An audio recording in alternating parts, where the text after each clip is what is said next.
If there's one lesson from the last election cycle and its aftermath, it's this: democracy in America is not nearly as resilient as we might like to think it is.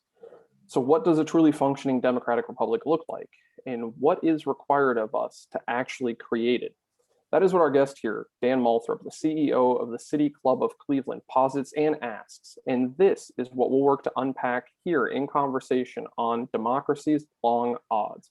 Hello and welcome to the Jefferson Educational Society's digital programming. I'm Ben Spagan. I'm the vice president at the Jefferson and I'm a contributing editor at the Erie Reader.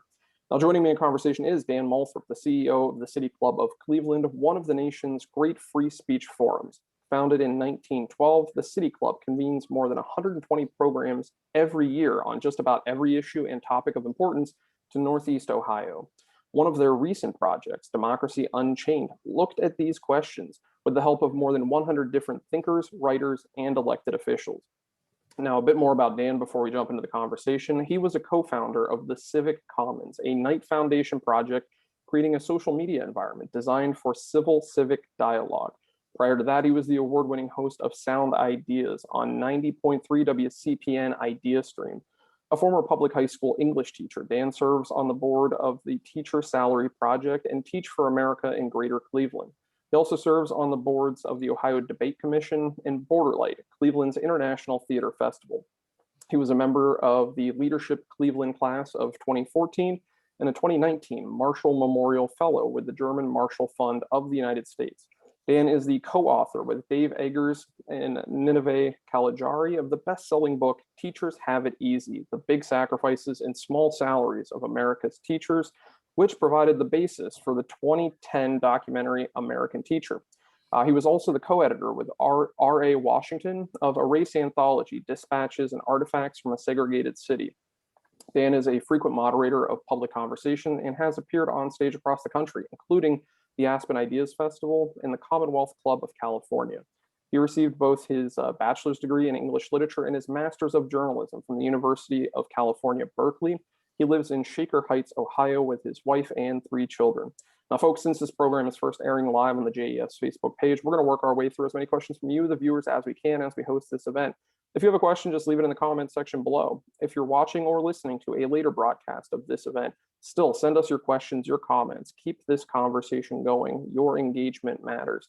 And of course, for more information about upcoming JES programs and publications, visit our website, jeserie.org, and be sure to like us on Facebook, follow us on Twitter and Instagram, and subscribe to our YouTube channel.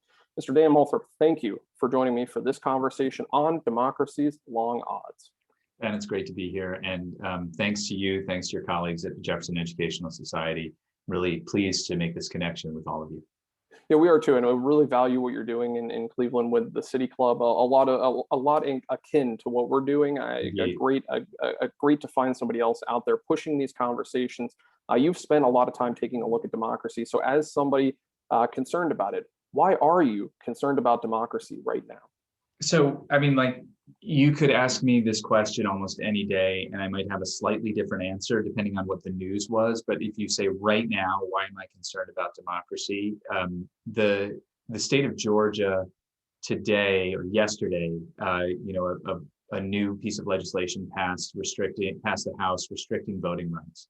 So one example of a bunch of pushes that are happening across the country that are designed to restrict voting and are basing themselves on something that's just not fact, not historical fact, this idea that somehow the presidential election was stolen from Donald Trump.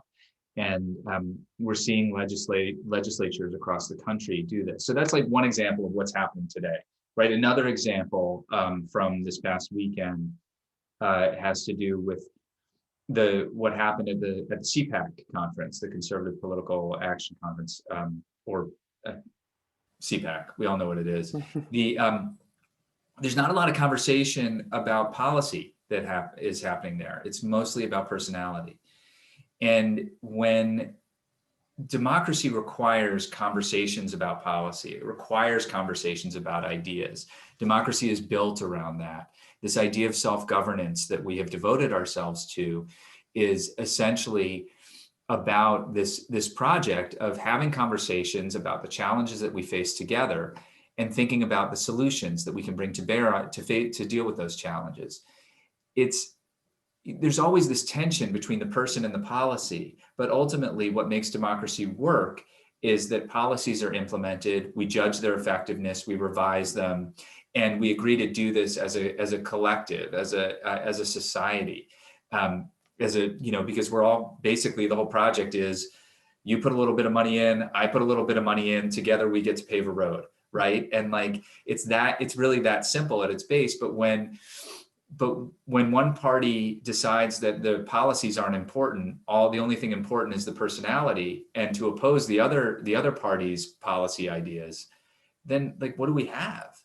Yeah, and to that point, I think two things are interesting to me. One, we saw the RNC not have policy as a platform, that it was running behind a candidate. And we see the unanimous reelection of Ronna McDaniels as the chair for the RNC.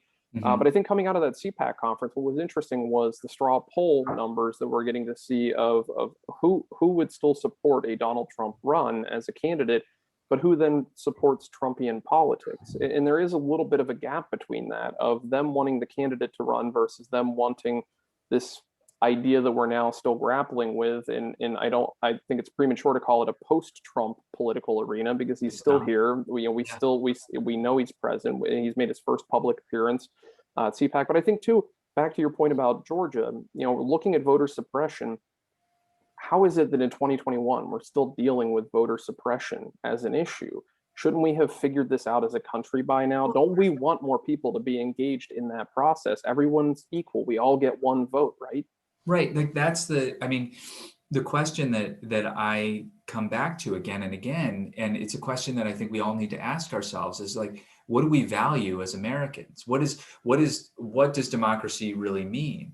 Is it important to us that not only that you vote and I vote, but my neighbor votes and my neighbor on the other side votes, and all of us have, and my neighbors across town a mile from here vote as well, and all of us have equal access to that ballot if we're eligible, right? And just like, I mean, and don't we want, as you say, don't we want more people to participate? Isn't that a value that we share? And it's not entirely clear that everybody shares that value. And if not everybody shares that value, if you don't share that value, do you actually want to live in a democracy? I myself feel like I'm committed to democracy. It is something, as I said in that op-ed, like we have to start by choosing democracy. I'm 47 years old, and I growing up, even in the Cold War and all of that, democracy wasn't really a choice. It was sort of a given. It was the air we breathed. It was, it was the landscape we grew up in, and we didn't really know. I didn't notice it. I didn't really think of it. And today, it feels as if we actually do need to actively have the conversation. Are you choosing democracy? And if you're choosing democracy, are you really like with those values that you want your neighbors to vote, and you want your neighbors' vote to matter as much as yours? And if your neighbor's in the majority and you're not, that you're willing to go along with that and make the case for your ideas, not just try to steal power back, or retain power through other means. Now, I don't mean to say, some people hear that and be like, well, Dan, our nation has always done that, right? There's always been dirty tricks in politics, going back to Jefferson and Washington and Adams and all of them. And that's absolutely true. That doesn't make it right, right? There was no golden age, but that doesn't mean that we can't be better than where we are today. And we've certainly, the strength, what we've done in the past few years, I mean, maybe it's the past couple of decades really, but we've really done damage to our democratic institutions and weakened them so much that we really, at this point, are running the risk of losing the whole thing. Well, and I agree with you. I think it's important to acknowledge our shortcomings. I think it's important not to mythologize, figures of our history and to put them on pedestals, perhaps undeservingly, or if we do, to make sure we are telling the full history of these people and the challenges. And like you said, the dirty tricks being played years ago, centuries ago, to say they were not perfect then, we're not perfect now, but we're trying to build that more perfect union. That's what we should all have in common, that we're marching toward that goal. I want to talk about the underpinnings the values that really do underpin democracy in a minute. But I want to go, because you mentioned that op-ed that you wrote about choosing democracy, and I want to read a quote from it because I want to ask you to follow up on a specific point, because I think you would acknowledge at 47, it hadn't felt like this before when you were growing up. I'll say the same for me. It feels different. This does not strike me as the democracy that my parents were engaging in when my dad would take me to the polling place when he would vote. So I want to talk about something that I think has been with us for a while in the American narrative, which is that individualistic nature of Americans and how you see that at odds. Because you say in your op-ed, we should start by choosing democracy. None of us ever thought we'd have to do this, but given what has happened, this has to be our starting place. And in choosing democracy, we must be clear that we are choosing to put the nation's and community's interest before our own. Choosing to participate and ensure access to that means of participation by all, choosing to honor the outcome of elections. Outcome of elections we'll get to, but the line that strikes me there is putting the nation's and community's interest before our own.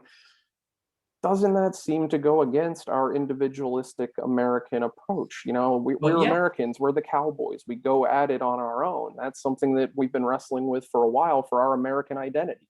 Yes, but I don't disagree with you, but the Federalist Project, right? The whole project of joining together in a federal government.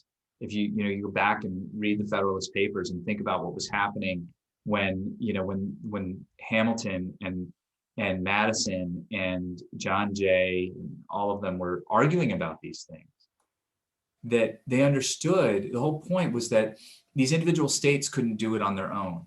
None of those states was strong enough to really handle the debt from the war. That was essentially what it was at the time, right? None of them was strong enough to handle it on their own. And so in joining together, they all said, we'll together, we will, as a nation, as a federal government with taxing an authority to levy taxes on citizens, we'll be able to do this, and we'll be stronger as a result of it. And guess what? They were. Spoiler alert, strongest nation on the world for quite some time, right? So, and that was not an individualistic project, right? That was the all together kind of thing, and that's we saw it was really interesting. There was some coverage over the I think it was just this past weekend, like while CPAC was happening, right? There was this other thing that happened, that Joe Biden went to Texas, right? And he went to Texas not to grandstand, not to make a statement about immigration, not to even pitch the COVID relief bill. He just went to listen to people about the disaster that had just unfolded in Texas with the cold snap and an underprepared energy grid and an underregulated market. And just to listen to them and say, the federal government is here to help, to offer assistance, right? Exactly what the federal government is supposed to do. And in listening to the coverage, and I'm like kind of a softie when it comes to democracy, but I got a little I got some feelings. I was a little weepy, thinking like, wow, like here's just the leader of the free world saying, those like Reagan's 7 words or whatever, I'm from the government and I'm here to help. And it means something because there were Texans who were dying because their infrastructure failed them. And that's what it's about. Like, it's about putting the interests of the community above our own. It's local, right? So I would prefer not to pay the property taxes that I pay in Shaker Heights, Ohio, right? For my own pocketbook, really. But in paying for them, I believe it's one of the highest property tax rates in the state of Ohio, which makes it one of the highest property tax rates in the nation. I'm not bragging. I'm just saying that's what it is. And I don't, it's not a fancy house or anything like that. But in paying those taxes, I'm buying a great school system to which I can send my children. And 2 of my 3 children currently attend the Shaker Heights City Schools, and the other one has up until this last year. And I'm also paying so that other children can go to these schools, right? And it's a neighborhood school, that the elementary school that my kids could walk to, right? So I recognize like I'm in a position of great privilege, but like my taxes are, as Oliver Wendell Holmes said, the price, with them I buy civilization, right? And I'm okay with that. And I don't get maybe my dollar value back directly, but I get it back in community. And I'm down for that, basically, is what I'm saying. And I understand that not everybody is. I have these debates. I have libertarian friends and far right leaning friends who, when they talk about the values of our democracy, they talk about individual rights, as you were alluding to before. But honestly, like, the Bill of Rights is super important, but it was an afterthought. Let's not kid ourselves. The main course was the Constitution itself prior to the Bill of Rights. And these individual rights are super important, and they guarantee that there won't be government overreach, but we have a government. And that government is really important because it solves the problems that we can't solve as individual communities or even individual states. I want to get to the Constitution in a minute because I'm glad you brought it up, and I hear you using taxation as an example. So I want to go back to that, the values that underpin democracy. What do you see those being, and how do you see those being changed today? Well, so the thing about values, right, is like, and the reason that I'm worried about democracy is that I don't think we all share the same values, right? The values that I see as being fundamentally important to a functioning democracy are this like commitment to majoritarian rule, a commitment to understanding that other people's interests are as important, if not more important, than my own interests, a commitment to certain freedoms that we can all enjoy, provided we don't infringe on other people's freedoms. And I don't, I mean, a friend of mine said this the other day. He's like, some people think that the Constitution starts with the Second Amendment. And, and I think, and that's what concerns me, that that there are a lot of people who talk about the importance of the Constitution, but they focus on their right to bear arms, not my right to a government that honors the outcome of elections, right? Or another neighbor's right to live free of poverty and to educate their children. Now, those aren't rights that are spelled out in the Constitution. I understand that. Those are more like the inalienable rights that Thomas Jefferson referred to: life, liberty, pursuit of happiness, right? Like, there's more. You can't have liberty if you're living in poverty. You can't really experience liberty if you're living in poverty. You can't really experience life if you're living in poverty. And I think too, like with thinking of the amendments, I think of some of the guide rails we have in place even around them. And I don't want to speak for you, but I think with both of us having a media background, we're people that would clearly champion the First Amendment right and the press involvement of that. But we both know that there are limitations to the First Amendment. You can't yell fire in a crowded theater unless there is literally a fire happening. So there are guide rails put in place to help us understand those and where the amendments stop short or contain us within that. And it's like you said, it's not just one particular amendment. And you mentioned the counterexample of a free and fair election. So back to the op-ed you wrote, if you see other leaders in your community, whether you're a teacher or an elected official, a deacon, or the unofficial organizer of your neighbors, be clear and direct with those who look to you and tell them that you believe that we had a free and fair election that resulted in a victory for Joe Biden and Kamala Harris, just as in 2016, a free and fair election that was won by Donald Trump and Mike Pence. It might seem crazy, but people need to hear this. Yes, yes, yes, yes. But how do we get people to listen? Because there seems like just I'm stuck in the mud, heels in the mud, Yeah. where certain people don't want to come together to have these conversations. How do we get people to actually listen to this? So I think the reason I said that in that op-ed is because and the reason I specifically said, like, if you're a deacon in your church or something, that a lot of politics has been fed in and sort of connected to the way that that Christianity has evolved, let's say, and it's not. I don't think anybody's going to listen to me on this. I think people need to listen. I think the people who need to say these say this to their congregation and their colleagues and all and so forth are the ones who are the bosses who may have voted for Donald Trump because it was good for their business, and no doubt it was. But they also understand that what's good for their business in the long run is a strong democracy.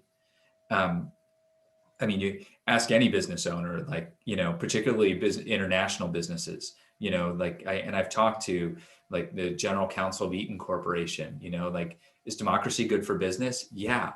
Is it harder to do business? Is it less predictable to do business in an oligarchy? Yeah.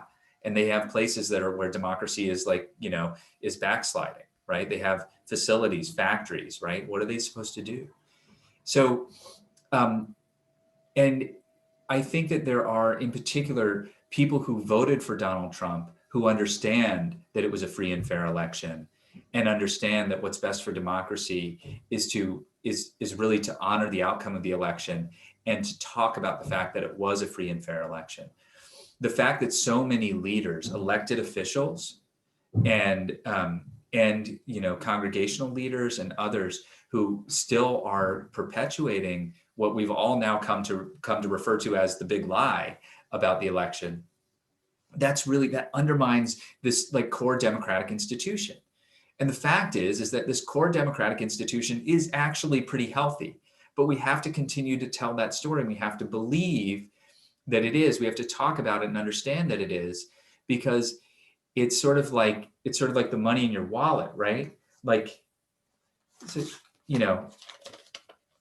like, is this $20? Do we agree that this is worth $20? Like, if you and I agree that it is, right? But it's really just a piece of paper, right? I mean, it's linen or whatever it is, right? But like, we agree, the reason it works is because we all agree on it. And like, the reason that government works is that we all decide, like, yeah, this is it. We want to do this. And we believe that, and we have faith in some things that we can't all see with our own eyes. Like, we can't see every vote being counted, but we understand we've put trust in our elections officials who have then told us, yes, it's a free and fair election. And that happened in 50 states in the country, and God knows how many counties, right? 88 counties in Ohio. And honestly, like, one of the reasons that I believe that it's free and fair election, not only because I've talked with secretaries of state about it, but also because it's so complex. Every state has different rules. Every state has different systems. And in some states, there are multiple systems that change county by county. There is no way you could hack this. It's far too baroque and complicated, right? I mean, like, it's impossible. It is actually impossible to hack because it's so complicated. That doesn't make it more vulnerable. Ironically, this federalist system, this decentralized federalist system that seems like it needs an overhaul. And like, sometimes people will say, no, we need one national voting system. Well, actually, if we had a national system, it'd probably be more vulnerable than this. So it's so central. And that's why I talk about it, why I think it's really important. And I believe that I've been meaning to look at coverage of this, but I saw a headline about something like 100 evangelical pastors who wrote an open letter, basically signed an open letter saying, this election was free and fair. We need to stop saying that it wasn't. And that's really important. And I think that moves us, the more buy-in we can have from a chorus of voices that are diverse, the more, I think, ammunition we get against conspiracy theories and the idea that somehow this has been taken over by someone else, and that we cannot trust the system that we have placed our trust in for so long, since our very beginning. And we see state by state, we see across the aisle, officials that identify as Republicans, officials that identify as Democrats, saying that this was a fair and free outcome for the election. I've got an audience question, Dan, that I want to turn to here. Looking at House Resolution 1, this person is saying that they start with a statement: all other rights for civilization civilian involvement, sorry about that, all other rights for civilian involvement fall away if we don't protect the right to vote. There are 100 plus bills across the nation to curtail the vote in states. He called his rep to get support here. What else are you recommending that people do in terms of making sure the right to vote is still supported, that we don't see that narrowed or chipped away at? One of the things I think it's really important. I thank you for the question, first of all, and thank you for supporting other people's right to vote. The franchise is really the most important thing that we have, and it is the building block on which the whole government derives its power. Right? We are a nation that is self-governed, and the power is derived from the people. And it's a really like sort of philosophical point, but it's actually really important as well. So thank you. One of the things that I think it's really important to do is to tell the story of democracy. And also, as part of that, to tell the story that democracy is, Ben, as you said earlier, about becoming a more perfect union, right? That's how America has chosen to do democracy, admitting that it's imperfect and we're going to keep perfecting it, keep trying to make it better. Expanding the right to vote and is a really important piece of that. And so what I do, from my platform, or the platform that I have the privilege to lead and operate, is we're trying to make the platform available to more people to talk about these very issues, voter rights, and then also to bring secretaries of state, like the Secretary of State of Ohio, Frank LaRose, to make sure that he is in contact. Our platforms like this, the Jefferson Educational Society, City Club, they're one of the very few places in America where ordinary citizens have access to elected officials to ask them direct questions, right? And in the before times and in the post-pandemic times, we'll all get back to doing in-person things, and you can actually do that. But there really aren't very many other places. So we're trying to. There's a lot of other elements to HR 1 that that involve campaign finance reform and other bits and pieces that I like to refer to as kind of the architecture of democracy. We, as a nation, as individuals in our sort of hyper-present kind of context and immediate gratification sort of context of American life, we forget that we've improved democracy over time, that the way that we do elections right now and the way that we do democracy right now is not the way that we've always done it. There were 13 original states. Today there are 50. We've added states over the years. We could add more states. We still have this strange relationship with Puerto Rico.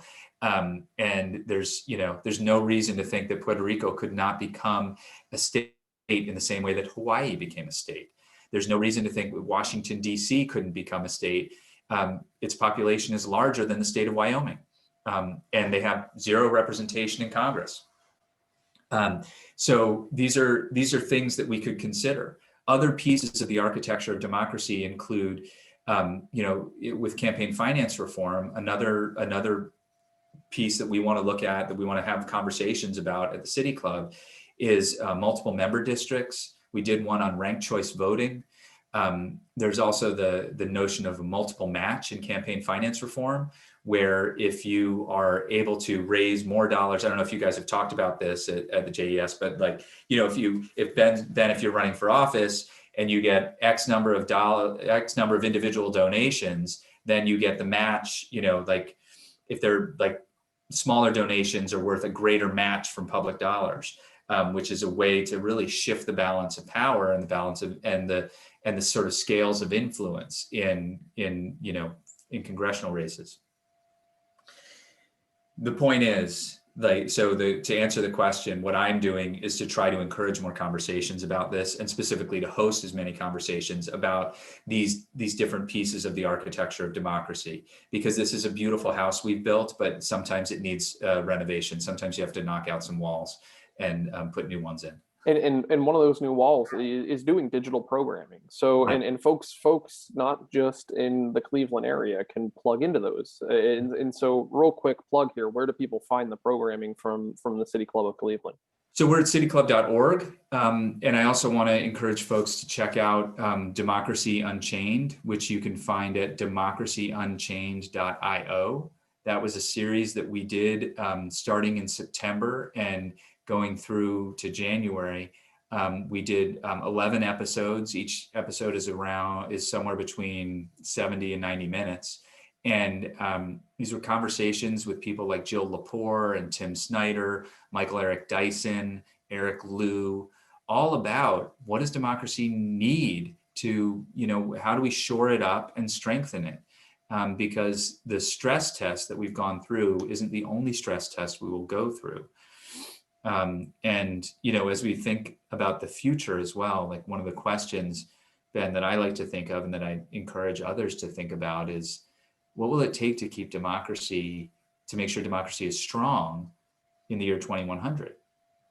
And to that point, I think looking that forward is just as important as looking that far back. And I think we have a tendency, when thinking about the threats to democracy today, to say, well, there was a time when our country literally divided, and we fought a civil war about that. And then there was a long period of time when we worked to build Reconstruction and then worked to unbuild that Reconstruction over decades and the lead up to many other hallmark events throughout our history. So you said earlier, overall relatively healthy, but where would you place our country right now, our democracy right now on its continuum when it comes to democracy being threatened? It's bad. I don't know where to, like, if we're talking about a scale of 1 to 10 or a spectrum of whatever, right? You can measure in DEF CON, you can do 1 to 10, you can put it wherever you want, but tell us, how bad do you see it being? I think the warning lights are as, are blinking as hot as they ever have. And it's not a new challenge, right? The insurrectionists, the Proud Boys, the Oath Keepers, the Three Percenters, all of those organizations, the FBI, understands them as the Southern Poverty Law Center understands them, as the Anti-Defamation League understands them, as white supremacist organizations, bent on undermining, not just undermining the government, but bent on kind of an overthrow of the government to create a white nationalist society. That's the story that they tell themselves. That's what they are about. And that's not a new phenomenon. That's so we did one of our episodes of Democracy Unchained. I forget which one it was, but we interviewed Kathleen Belew, who wrote an important book about Timothy McVeigh, about the trial of Timothy McVeigh. In addition to Kathleen, we had Jeffrey Mearns, who was an assistant U.S. attorney on that case as well, and is now president at Ball State. And the thing that they pointed out, and the thing that's really clear in Kathleen Belew's research, is that these Timothy McVeigh, while sort of categorized in the narrative around he and Terry Nichols as this sort of lone wolf narrative, but they're not. They weren't ever. It's a disparate group, and it was a very disparate group at the time, and splintered and factionalized. But there was a single narrative about white supremacy and about overthrowing the government, starting the reason that Timothy McVeigh bombed the federal building in Oklahoma City was he thought he was going to ignite a race war. And that is persistently what has been going on. The same folks that were marching on the Capitol and storming the Capitol were marching in Charlottesville, chanting, "Jews will not replace us." I've shared that. I have a friend who who was at the January 6th rally, and he's like, "Oh, I didn't go inside." And I was like, "Well, do you know?" And I explained that to him, that those are the same people who were in Charlottesville who were chanting, "Jews will not replace us." He's like, "I don't know that they were chanting that." I'm like, I do. I mean, I heard it. There's videotape. And this narrative from McVeigh, this is connected to the Ku Klux Klan. And, the Klan was huge in the first part of the 20th century. And then you see during the civil rights era, there's like major conflicts, and then the Klan kind of dissipates. Well, these people don't go anywhere. And in Kathleen Belew's research, she sees that there's a sort of resurgence of that white supremacist mythology with a small group of veterans from the Vietnam War, dispossessed, feeling disenfranchised, feeling that the government has somehow left them behind, and that their former way of life that they perceive is gone. And so that whole mythology, and that's connected, of course, the Klan is then, The Klan was the thing that undid Reconstruction, right? The grand effort to rebuild a nation and really truly enfranchise the freed population. And it's just not that far back to the founding of our country and this original sin that's been with us the whole time. And I And kind of believe that until we deal with that, and we deal with, like, the warning lights are still going to be flashing. And that's the fundamental. We have a very strong and very resilient democracy. When the Capitol was stormed and less than 6 hours later, a lot of the mess had been cleaned up. Senators were back in there doing the work of democracy. But it was sort of papering over this huge gash, this huge wound that's festering and has been forever.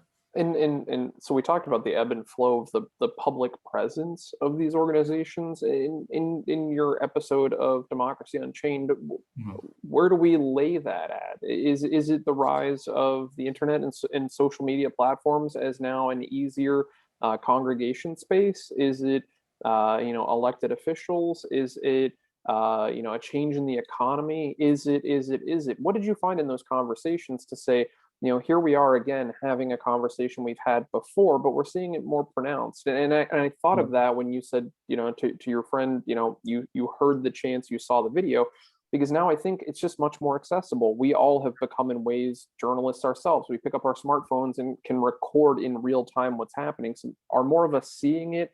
Are more of us talking about it? Are the platforms greater? I know that's a huge question, Dan, but what did you find?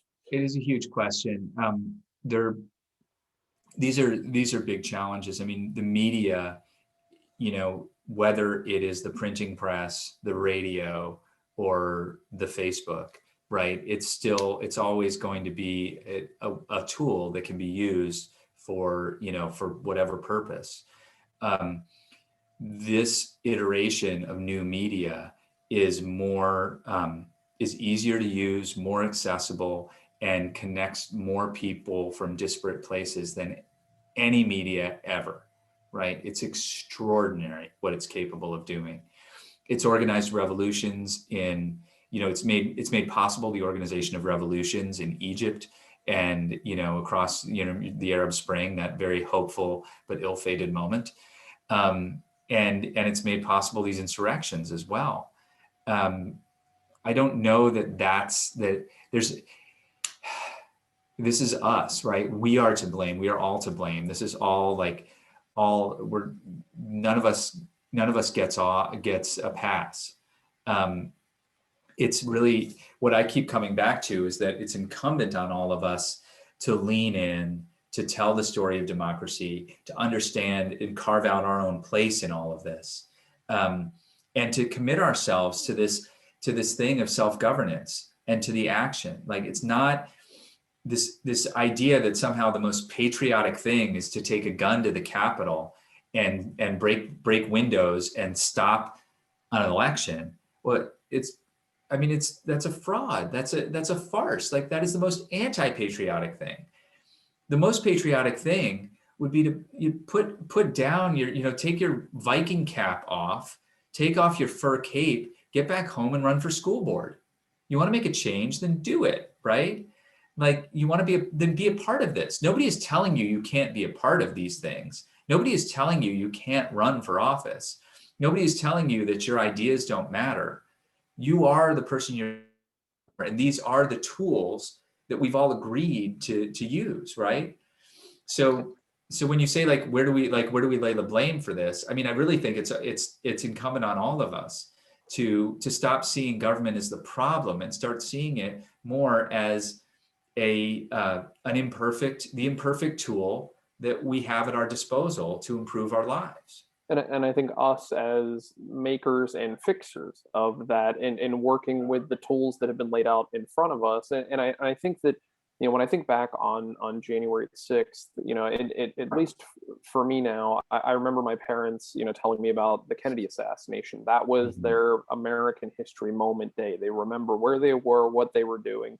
And for their parents, it was the bombing of Pearl Harbor. And then I had at least thought, until January 6th, for me, it would be 9/11, just 9/11. And I think I have another day now remembering that, because We had a program here, on JES digital programming, talking with Dr. Alan Taylor from the University of Virginia, two-time Pulitzer Prize winner, about the fact that the last time it was breached, because we heard this soundbite, the last time the Capitol was breached was during the War of 1812, and it was by the British. Yeah. We didn't see the Confederate flag in the Capitol during the Civil War, yet we saw the Confederate flag being carried through the Capitol on January 6th. And that to me is just an alarming and jarring image to think, I Can I just jump in real quick, Ben? Yeah. There's like one of the things that comes up when I've been talking with people who support the insurrectionists or who believe that the election was stolen. There'll be like a sort of what about kind of moment where they say, well, what about when the unions and the labor movement occupied the Wisconsin legislature? And I saw a picture of that, of that, and it was an entirely peaceful sit-in, right? Yes, they did occupy the legislature, and they did prevent the legislature from doing it, from like doing the work of democracy at the time. But it was an entirely peaceful sit-in. There were no weapons, right? It wasn't like in Michigan when they were walking around the state house with long guns, and barely months before, a group of similarly armed individuals were plotting to kidnap the governor. What kind of world do we live in? But it was a peaceful protest, right? It was a peaceful sit-in. And that's the difference, right? There's a real fundamental difference there, between an armed insurrection where they're breaking the windows and all of that stuff, and in which like everybody has to flee, to a relatively peaceful sit-in that sure, yes, it does stop the work of the legislature, but it's very clear, and there are very clear demands. This is what we would like to see. This is why we are doing this. The insurrection, as Tim Snyder pointed out, like there's never been a kind of, the reason this wasn't a coup was because there's never been an armed uprising that involved so much milling about. Like nobody knew what they were doing.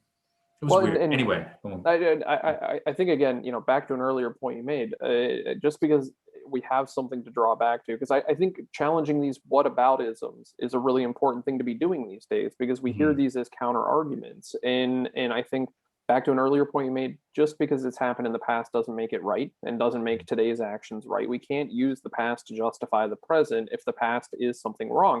But I think drawing those distinctions, a peaceful sit-in versus an event in which people lost their lives. People were killed during the insurrection, and we have video to watch of people walking through, as you say, milling about, which they're casually walking through the halls of Congress, chanting "Hang Mike Pence." They're looking for Mike Pence, and whether or not that's bloviating or that's a direct threat and intention, we don't know yet, as the investigation's still going on, but we know that it happened. And to look away, I think, does a disservice to our attempt to protect democracy.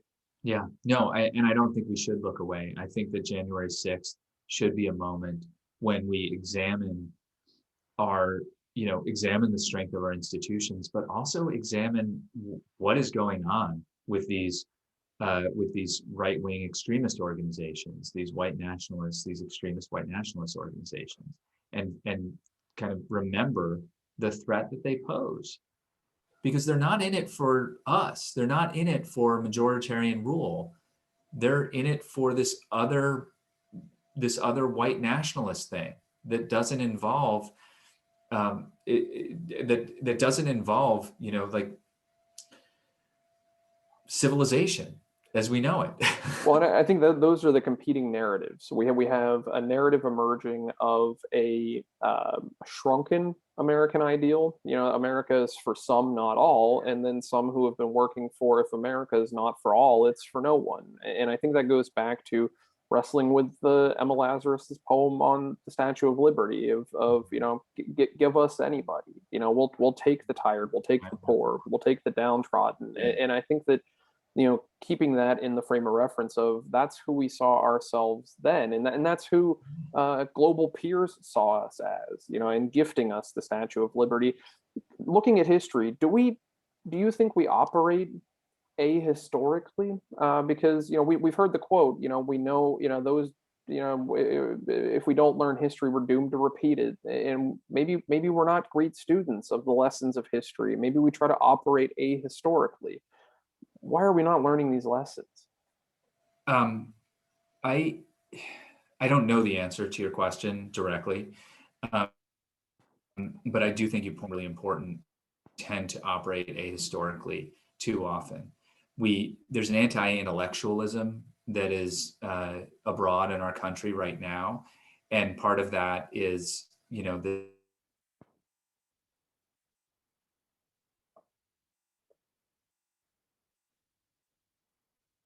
idea that most important.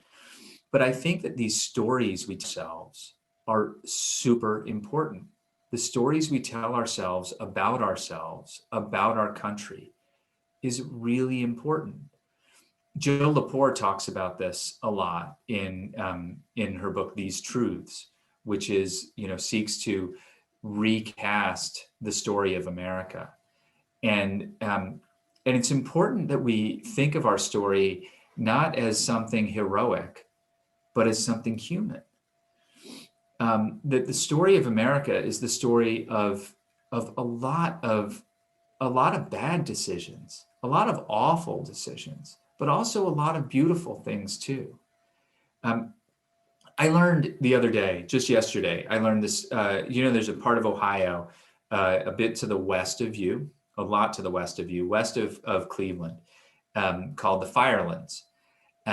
And it was part of the Western Reserve, which was set aside for the colonists in Connecticut who needed room for expansion. And do you know why the Firelands is called the Firelands? I don't. I didn't either until yesterday. There was no fire in the Firelands. It was these lands were set aside for the victims of fires during the Revolutionary War, the victims of terrorism by British soldiers during the Revolutionary War, Connecticut citizens of Connecticut who had been terrorized by British soldiers who set fire to their towns. And so originally these were called the sufferers' lands, and then they became just known as the sufferers of these fires, the Firelands, and became one word. And the story that I hear there is that even then, before we had actually founded ourselves as a nation, prior to the Constitution, we were familiar with the idea of restitution and reparations. Now, we were giving ourselves land that didn't really belong to us, noted, right? But still, the idea is there, right? That we understood suffering. And we've always been, the original colonists, right, came in part to exploit, to find a new land to exploit, to extract minerals and riches and wealth and all of that stuff. And that's the history of humankind. But then there were these other settlers, right, who were fleeing religious persecution. And that's a real story. That's true. And they came here and they almost died because they had no idea what they were doing. They had no idea how to farm. And they were, these things like this is our story. This is all of our story. It's economic exploitation, and it's the refugee status that so many of our forebears arrived here with. It's a story of bad decisions and reparations and restitution. And these are stories that we need to tell ourselves, because if we don't understand our story and our place in it, then we strive to create it, we strive to find it somewhere. And better that it should be sort of based in fact and based in a shared understanding than for us to come up with some other wild narrative about the white race. That's what this is in opposition to. And I want to take this and look forward for a second too, and just add this. Eric Liu, who runs Citizen University, who's a tremendous leader, and he has created this thing called Civic Saturdays. Civic Saturdays are like church for civic nerds like you and me, right? Like it's really fun. It really is like functionally formatted like a church service, right? Where there's some songs about, like this land is your land, and then there's a homily or a sermon, a civic sermon, and there's some reflections and things like that. Eric says that the project of America is to build the world's first mass, multiracial, multi-ethnic democracy. Right? We don't talk about it in those terms, right? We always talk about, and pollsters will break things down around like white voters like this and black voters like this and all of that. But we don't talk about it in those terms. That what we're really about here is building the nation's first mass, multi-ethnic, multiracial democracy, truly inclusive democracy. What a thing to be involved in. I want to be that. I want to be a part of that, right? Who doesn't like, now there's a lot of people who don't want to be a part of that, but I think that's a really cool thing. And we ought to be talking about that and telling that story. Instead, we're trying to restrict people's voting rights. And I think that, I can't help but think of, framing it as the only monolith is there is no monolith. That, and the way you framed it of, we so easily default to trying to understand a group of people through a very singular lens. Well, what will the black vote do?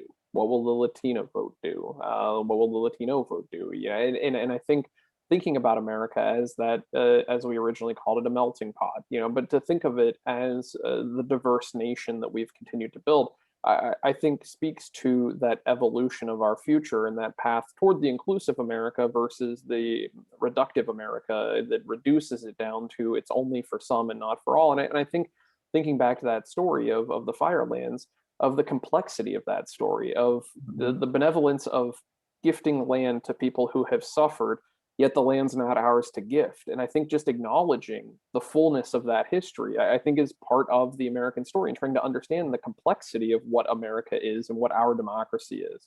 You want to know a really interesting footnote to that story too? Yes. None of the people who received deeds to those lands ever occupied those lands. They sold them. So capitalism once again intervened. Somebody got rich off of it. And they were, but I mean, people still like they got the cash and that was their restitution. But yet again, right? Like it never happens the way that it's intended to. So we're almost out of time here, Dan. I'd be remiss if I didn't ask you, and I mentioned this in the introduction, that you had a Knight Foundation project that created civic dialogue. Yeah. Social media. Yeah. How did you do it? How does it work? How do you get it? Well, it doesn't anymore. It's no longer in existence, but it was a social media environment designed explicitly for civic dialogue. So it was what we would say at the time, this was in 2010 to died around 2014, wound down. But it was like, I would think of it as like Facebook for stuff that mattered. And at the time, Facebook was really 2010, if you cast your memory back, was a lot Farmville? Of showing cats, pictures of cats, I think was like kind of what people were doing. And it was interesting, like you could rate people's comments based on how informative or inspiring or persuasive they were, rather than just like the thumbs up, thumbs down, happy, sad, mad, glad kind of thing. And you could create these, these kind of like big conversations. The dream we always had was that like your councilman would start a conversation, be like, hey, we're considering rebuilding the park over here. What are the amenities you'd really like to see in the park? And use it for that purpose. That was kind of like the idea. And it just, it was a really important project. In the end, it was in some ways kind of ahead of its time. But it's really hard to build that sort of thing without thinking about without having like the people think about algorithms and like and rabbit holes and all the stuff that you want to make it sticky so that people really really get addicted to it. But we saw there was another platform called Parleo, not Parler, but Parleo, which emerged, maybe it was around 2015 or something like that. And I went on there and I saw that a lot of the stuff that we'd experimented with, they were using, like rating people's comments with like informative and persuasive and things like that. And we had like a thing that you would sign up for, like when you signed up, you had to agree to a certain set of rules or you made some agreements. You're like, I'm going to be civil. I'm going to be transparent. I'm not going to use a fake name. I'm going to be who I say I am. And I'm going to try to be productive. I'm going to try not to like take people down. And it was actually pretty useful. And it was, it was the experiment that we wanted, that we hoped it would be, but it wasn't, in the end, it didn't get enough traction.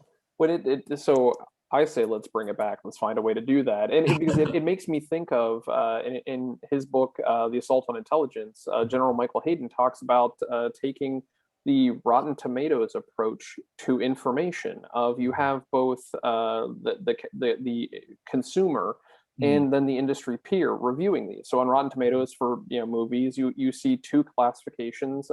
Critics review, people who know how to review movies, what score they give it, and then people that just consume the movie, just viewers, Mhm. and applying that. And I think that's the leap beyond these conversations to dealing with how do we deal with a post-truth society where we don't embrace truth. And you mentioned that in your op-ed. We talked about your op-ed earlier, that we need to embrace the truth.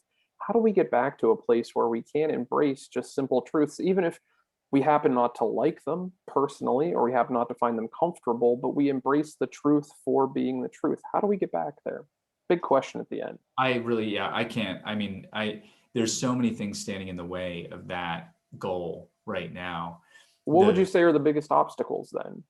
I think that the fractured media environment and the fact that there is so much that looks like news that isn't news that people rely on for information, and they're not, and what they get is opinion on both sides, frankly, and they're not getting enough news. And that gets to something, Ben, that you and I have talked about before that we don't really have time, but like the our the death of, or the disruption that is happening to local media right now.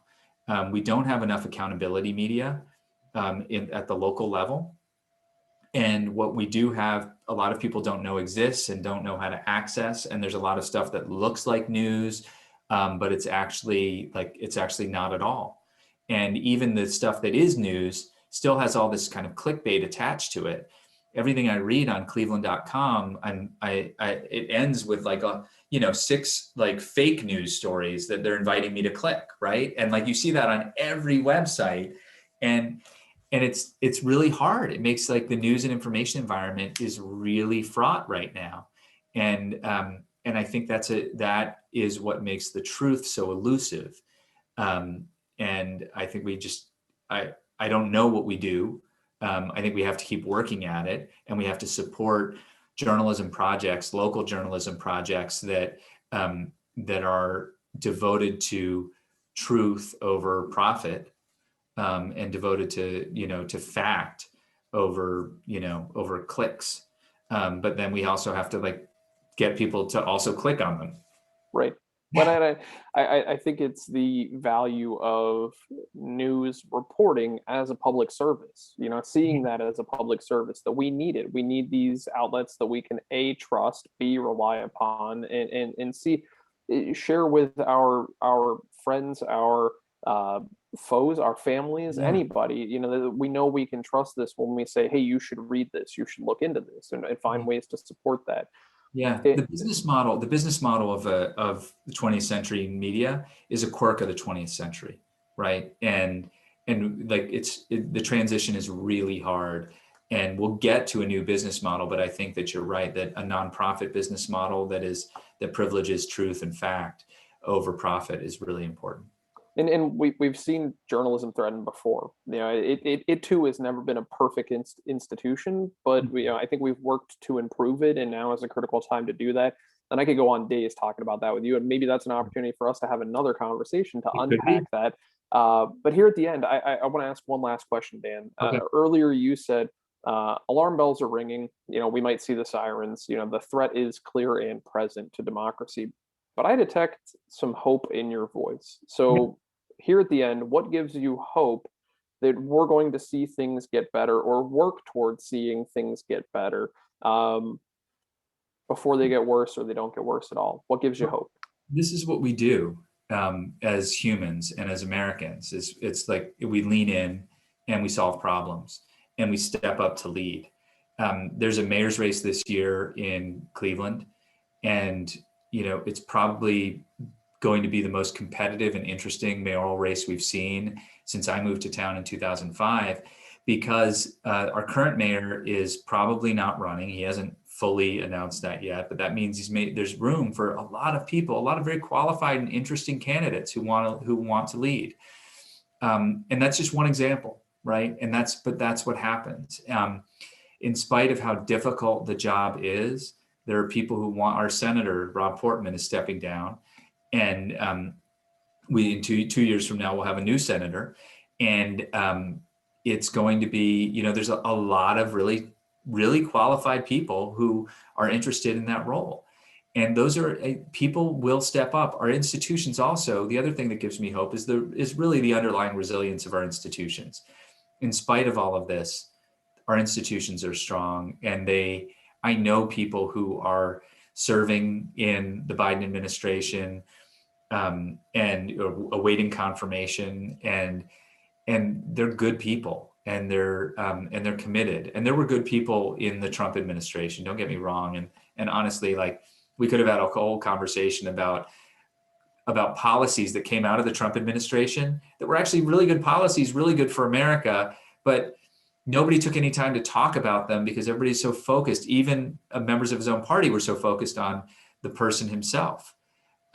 So I do think that there's hope. I do think that we are going to be okay, but we can't take it for granted. I think the only reason we're going to be okay is because we're going to work at it.